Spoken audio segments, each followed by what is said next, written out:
देखिए ये क्वेश्चन इसमें बोला गया है उस 80 के प्रथम 51 पदों का योग ज्ञात कीजिए जिसके दूसरे तथा तीसरे पद क्रमशः 14 और 18 है। ये भी अच्छा क्वेश्चन है और ऐसे क्वेश्चन पेपर में देखने को हमको मिलते हैं। तो सबसे पहले हम लिखेंगे माना एपी का प्रथम पद, माना एपी का प्रथम पद ए तथा सार्वंतर डी है। ठीक है, ये हम मान लेते हैं। अब प्रश्नानुसार हमको जो दिया उसको नोट करेंगे। प्रश्नानुसार हमको क्या बोला गया है, दूसरा पद और तीसरा पद यानी a2 कितना दिया है, 14 दिया है। a2 को हम लिख सकते हैं क्या, a प्लस डी कितना दिया है, 14 दिया है, फर्स्ट इक्वेशन हो गया। और तीसरा पद यानी a3 कितना दिया है, 18। तो a3 को हम लिख सकते हैं a प्लस 2d, ये कितना है, 18 है। समीकरण 2, अब समीकरण 1 और 2 को क्या करेंगे, हम सॉल्व करेंगे। तो लिखेंगे समीकरण 2 में से एक को घटाने पर, तो घटाइए यहाँ पे a plus 2d equal to 18, 18 हो जाएगा। और a plus D equal to कितना है, 14।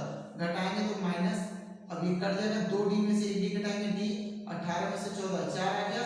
अब d बराबर 4। समीकरण 1 में, चाहे 1 में रखिए चाहे 2 में, 1 में रखने पर, तो समीकरण 1 में d का मान रखेंगे 4, तो a प्लस डी की जगह 4 रखेंगे बराबर 14।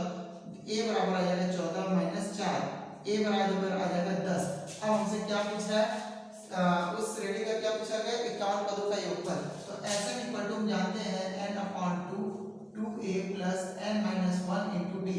उसके अकॉर्डिंग इसलिए क्या है, s51 इक्वल टू क्या होगा, 51/2।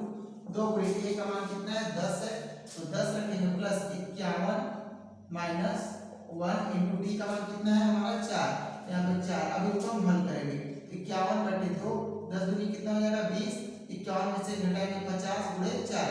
अब 50 का 4 में गुणा कर देंगे, हमारा ये जाएगा 20 प्लस 50 का 4 में करेंगे 200 हो जाएगा। अब 51/2 गुणे 220 हो जाएगा जोड़ने पे 220। अब इसको काटेंगे 2 से, 110 आ जाएगा। अब 110 का क्या करेंगे, 51 के साथ क्या करेंगे, गुणा करेंगे। तो देखिए यहाँ हम करते हैं शॉर्ट में, 110 और कितना है 51, एक का गुणा करेंगे सेम रह जाएगा तीनों। 5 का गुणा करेंगे, 5 में 0, 5 का 5 और 5 का 5, तो हमारा आंसर आ जाएगा करीब यहाँ पे 0165। तो यह आ जाएगा 5610, ये हमारा क्या आ जाएगा आंसर हो जाएगा। तो इस तरह से इस क्वेश्चन को क्या